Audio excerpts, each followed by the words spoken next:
కట్టుకోవడానికి తగిన బట్టలేక, నఖకేశ సంస్కారాలు పాదరక్షణ లేక, తనను తానుగా చెప్పుకోలేని దుస్థితితో సిగ్గుపడి రూపు చెడి హీనంగా ధీరంగా పరిభ్రమించేటట్టు చేస్తా. నీకిష్టమైన రంగు నలుపు కదా.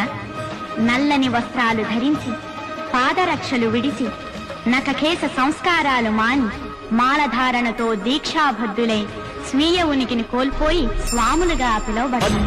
10 మెట్ల పైకెళ్ళి గుడికేగు భక్తులకు ఎదురొచ్చే బంగారు స్వామి, ఇరుముడులు స్పృశించి శుభమును దీవించి జన బృందముల చేరే జగమేరు స్వామి. తన భక్తులను నిల్చు తప్పులకు తడబడి ఒక పక్క ఒరిగెనామో